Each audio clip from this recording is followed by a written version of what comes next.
नमस्कार, मी अंकिता. अंकिता's रेसिपी मराठीमध्ये तुमचं खूप खूप स्वागत आहे. आज आपण बनवणार आहोत टिफिनसाठी कारल्याची भाजी. माझी आजी बनवायची ना अगदी जुन्या पद्धतीने, पारंपरिक पद्धतीने. चवीलाही खूप अप्रतिम लागते आणि बनवायला तर इतकी सोपी रेसिपी आहे ना. चला तर झटपट सुरुवात करूया. इथे आपण गूळ घेतलाय, चिंच घेतले. आता आपण त्यामध्ये पाणी टाकूयात आणि 5 ते 7 मिनिट आपण इथे मस्त असं भिजू देणार आहोत. गूळ विरघळू देणार आहोत. इथे आपण कारले घेतले 4-5. आता आपण त्यामधल्या बिया काढून घ्यायच्यात आणि आपल्याला त्याचे असे स्लाइस करून घ्यायचे. मस्त अशा कट करून घ्यायच्यात. थोडे आपल्या आवडीनुसार केला तरी चालेल इथे. मस्त सर्व कारले आपण इथे असे कापून घेणार आहोत. कारले आपल्या इथे सर्व अशा प्रकारे कट करून झालेत. आता आपण मिठामध्ये 5 ते 7 मिनिट आपण इथे कारले भिजत ठेवणार आहोत मीठ चोळून. चला आता झटपट भाजी बनवायला सुरुवात करूया. तेल मस्त गरम झालंय, त्यामध्ये टाकूयात जिरा, कढीपत्ता, लसूण छान असं तडतडू द्यायचे आपल्याला. लसूण छान परतला की त्यामध्ये आपण टाकणार आहोत कांदा. कांदा आपल्याला इथे लालसर रंगावरती छान मऊ लुसलुशीत होईपर्यंत परतून घ्यायचा आहे. इथे आपला कांदा पण मस्त असा लालसर रंगावरती बघा परतून झालाय.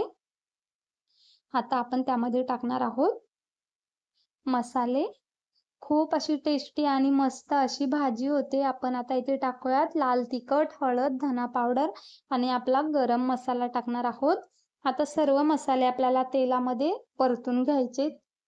चवीला पण अजिबात कडू न लागणारी अशी आपली कारल्याची भाजी, जे खात नाही ते पण आवडीने खातील अशी आपली भाजी बनवून तयार होते.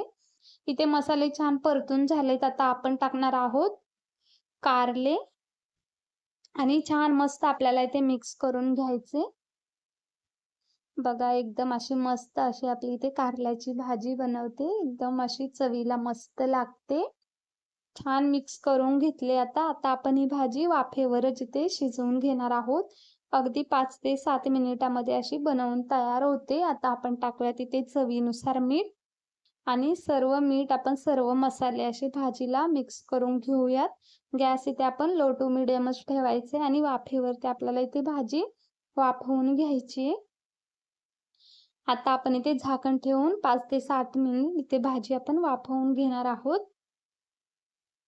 इथे बघा भाजी एकदम मस्त अशी आपली तयार आहे. भाजी पण छान शिजली.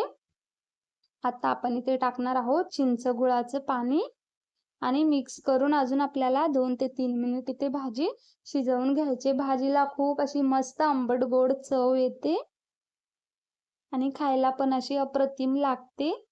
बघा इथे आपली भाजी मस्त अशी बनवून तयार आहे. छान मिक्स करून घ्यायचे. आता आपण इथे टाकणार आहोत शेंगदाण्याचा कूट. आपला शेंगदाण्याचा कूट इथे ऑप्शनला आहे, तुम्ही नाही टाकला तरीही चालेल. आता आपल्याला इथे शेंगदाण्याचा कूट टाकून मस्त मिक्स करून घ्यायचे. 2-3 मिनिटं गॅस चालूच ठेवायचं. इथं आपली कारल्याची भाजी बनवून तयार आहे. तुम्ही पण ही रेसिपी नक्की ट्राय करा. आवडली असेल तर लाईक करा, शेअर करा, सबस्क्राईब करा. धन्यवाद.